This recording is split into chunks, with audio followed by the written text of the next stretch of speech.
কারিগরি শিক্ষা বোর্ডের সার্টিফিকেট এবং মার্কশিট ক্রয় বিক্রয়ের সাথে সংশ্লিষ্ট অপরাধীদেরকে আমরা গ্রেপ্তার করেছি। আপনারা জানেন যে আমরা রমজান মাসে আমাদের ঢাকা মহানগর লালবাগ বিভাগের সংঘবদ্ধ অপরাধ ও গাড়ি প্রতিরোধ টিমের নেতৃত্বে একাধিক টিম ডিসির নেতৃত্বে তারা কারিগরি শিক্ষা বোর্ডের সার্টিফিকেট, মার্কশিট, রেজিস্ট্রেশন কার্ড, প্রবেশপত্র তৈরি জড়িত থাকার অভিযোগে আমরা গোপন সংবাদের ভিত্তিতে কিন্তু আপনারা জানেন যে মধ্যপীরের বাগ থেকে আমরা 2 জন ব্যক্তিকে গ্রেপ্তার করি। সে হলো কারিগরি শিক্ষা বোর্ডের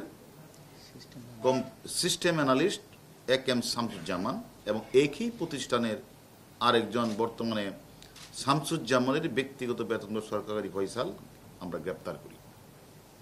তাই গ্রেপ্তার করার পরে তাদের দেওয়া তথ্য মতে আমরা তারা যেখান থেকে এই সার্টিফিকেট, মার্কশিট, রেজিস্ট্রেশন কার্ড, প্রবেশপত্র এবং শত শত মার্কশিট তৈরির সরঞ্জামাদি এবং কারিগরি শিক্ষা বোর্ড থেকে যে হাজার হাজার অরিজিনাল সার্টিফিকেট যে নিয়ে এসেছে সেগুলি আমরা বায়োডাটা, আমরা দলিল এগুলি উদ্ধার করি তাদের দেওয়া তথ্য মতে, এবং সেই ওগুলো উদ্ধার করার পরেই একটু মামলা রুজু হয়। এটা আপনারা জানেন, আমরা বলেছিলাম।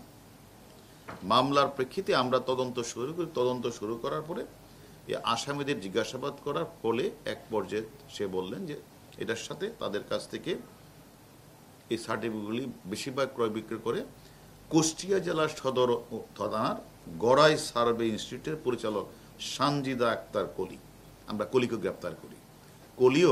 কলি তারপরে শামসুজ্জামান, ফয়সাল তারা আদালতে 164 করেছেন যে তারা এই ঘটনার সাথে জড়িত, তারা সার্টিফিকেটগুলি বানায় এবং বিক্রি করে। আমরা তাদের দেওয়া তথ্য মতে আমরা ডিভাইস পরীক্ষা নিরীক্ষা পর্যন্ত করে ঘটনার সাথে জড়িত আরেকজন, তার নাম হলো গোলাম মুস্তফা ওরে মুস্তাফিজুর রহমান, তাকে আমরা Hilful Fuzul technical BM college কামরাঙ্গীয় ঢাকা থেকে তাকে আমরা গ্রেপ্তার করি। এইভাবে আমরা তাদের দেওয়া তথ্য মতে মাকসুদুর রহমান মামুনকে গ্রেপ্তার করি। সর্বশেষ আপনারা জানেন গতকাল সকালে কারিগরি শিক্ষা বোর্ডের চেয়ারম্যান সাহেবের স্ত্রী মুসাম্মদ সেহেলা পারভিনকেও আমরা উত্তরা 18 নম্বর সেক্টর থেকে গ্রেপ্তার করি।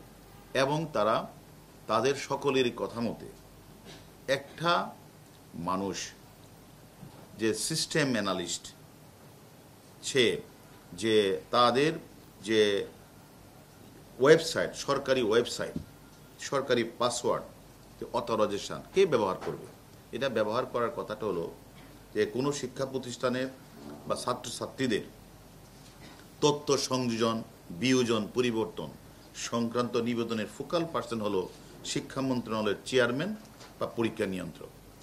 এটা তো কোনো ক্রমেই এই সিস্টেম অ্যানালিস্ট বা কম্পিউটার অপারেটরের কাজটা না।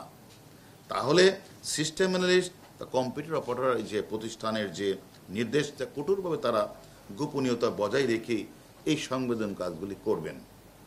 কিন্তু আমরা লক্ষ্য করলাম বাংলাদেশের বিভিন্ন উপজেলা, জেলা, এই যে পরিচালক, প্রিন্সিপালগণ সম্পূর্ণ অবৈধ, অনৈতিক শিক্ষা পরিদের রেজিস্ট্রেশন রোল নাম্বার, রেজাল্ট পরিবর্তন, নাম, জন্ম তারিখ সংশোধন করে তারা হোয়াটসঅ্যাপের মাধ্যমে টাকার বিনিময়ে কম্পিউটার অপারেটর সিস্টেম অ্যানালিস্টদের সাথে এই কাজগুলি তারা করে আসছে।